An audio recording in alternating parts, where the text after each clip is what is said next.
Welcome back to Jordan's Everyday DIY. So I know it's been a couple of weeks since we have put out a video with the holiday, and then we had our new granddaughter being born. Also, my husband has been working on his pole barn. He had to take everything out of it and get it insulated, so we've kind of had to put a hold on some of our projects. But I thought this week I would show you how I styled my bookcases down in our new basement remodel. A few tips that I can give you when you are going to restyle your bookcases is when you go to the store, what I did was I brought home a ton of stuff, and you just have to try things out. Move it in different places, take things back, but just kind of keep your color scheme in mind. I really went with a neutral wood color and then blacks and white, and then popped it with some greens. I think it's always good to pop it with different greens. But Brett made fun of me with all the stuff that I brought home, and I probably took at least half of it back to the store. But it's just good to have different things that are different sizes to play around with and see if it works or not. So I'm going to show you how I'm going to do these, and then I'm going to kind of talk through it after I get these styled.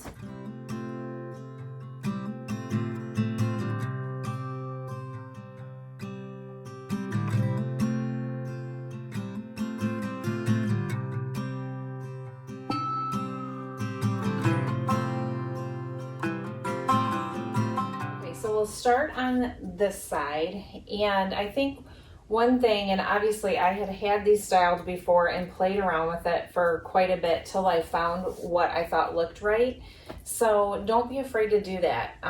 Put things on the shelves, walk back and look at it and see what you think. But a couple of key things to keep in mind is for each shelf, like thinking about the heights that things are at. If I were to just put everything at one level and not lift some things up, it's just not going to look as nice. So just by grabbing a book and turning it around and lifting something up can really make a big difference.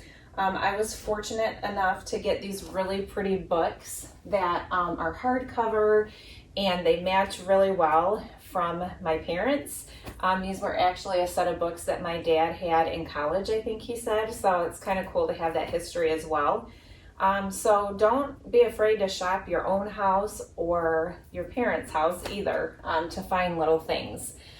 These books here that I got, I ordered these off of Amazon, and I absolutely love them. There's some really cool decorating books, so I will link those down below if you guys are looking for any that have really good content in them, and they're also really pretty to display on a shelf. And again here, like on this shelf, I have something tall and then something a little bit shorter, so everything isn't at one height.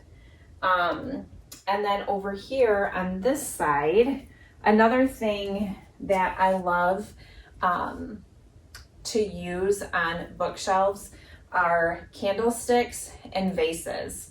So those are some things to look, whether you're at Home Goods or TJ Maxx. Hobby Lobby is a few different places that I found these at, IKEA, and also thrift stores. You can also find some really good things as well. So again, I used a lot of books, and I love these books right here.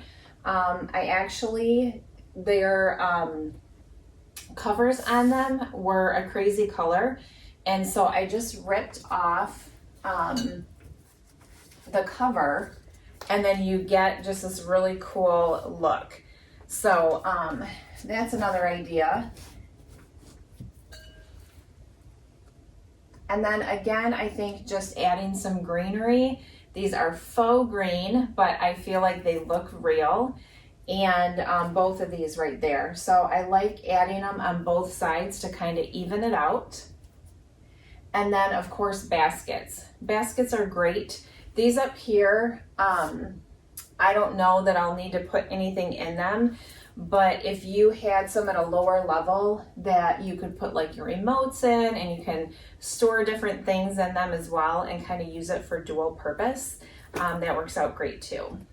And probably one of my favorite things with these bookcases are the peel and stick wallpaper that Brett installed for me after I had these cabinets painted out. I think that it really adds so much to it, and it makes it look more high-end, and we did not pay much for it at all. I think that that's another thing when you're choosing which one that you want. There's so many to choose from. I didn't want anything that was too patterned, so I really like this herringbone look. It almost looks like it's tile. So if that's something that you guys are interested in, I will link that down below as well. So this was a quick video, but I hope it was helpful. If you guys have any questions, just let us know in the comments and we'll respond. We really appreciate all of you watching this and supporting our channel. If you haven't subscribed yet, we would love for you to do so. And until next time, stay blessed.